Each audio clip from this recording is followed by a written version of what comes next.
29 திருத்தூதர்களான புனித பேதுரு, புனித பவுல்.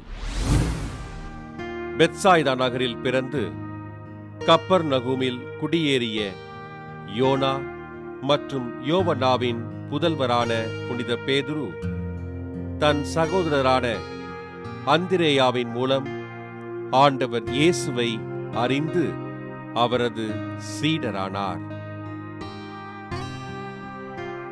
ஆண்டவரோடு உடனிருந்து அவரது பணிகளுக்கு உதவி செய்த பேதுரு, ஆண்டவரை நீரே மெசியா என்று அறிக்கையிட்டு அவரது விசுவாசத்தினை உறுதிப்படுத்தினார். ஆண்டவர் இயேசு கிறிஸ்துவின் உயிர்த்தெழுதலுக்கு பின் அவரது பணிகளை செய்த பேதுரு தன் முதல் போதனையில் 3000 பேருக்கு திருமுழுக்களித்து இயேசுவின் பெயரினால் நோயாளிகளை குணப்படுத்தினார்.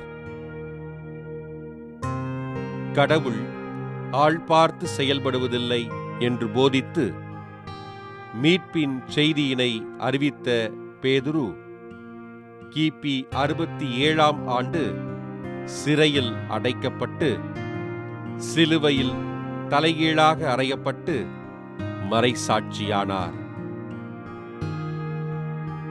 ரோமையின் தர்சு நகரில் பிறந்த சவுல் சிலுவை சாவை ஏற்ற ஒருவர் மீட்பளிக்கும் மெசியாவாக இருக்க முடியாது என்று அறிவித்து கிறிஸ்தவர்களை துன்புறுத்தி வாழ்ந்தார். கிறிஸ்தவர்களை கொன்றழிப்பதற்காக தமஸ்கு நகர் சென்ற சவுலை ஆண்டவர் இயேசு அழைக்க சவுல் மனம் திரும்பி பவுல் என்ற பெயரை ஏற்றார். ஆண்டவர் இயேசுவை அறியாத மக்களுக்கு ஆண்டவரை அறிவித்த பவுல் கால்நடையாகவும் கடிதங்கள் வழியாகவும் ஆண்டவரின் நற்செய்தியினை அறிவித்தார்.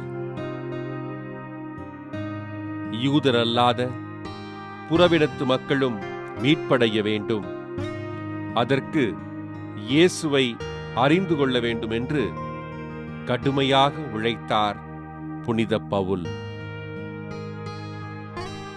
தன் சொல்லாலும் செயலாலும் ஆண்டவரின் உண்மையான ஊழியனாக வாழ்ந்த பவுல் 67ஆம் ஆண்டு தலை வெட்டப்பட்டு படுகொலை செய்யப்பட்டார்.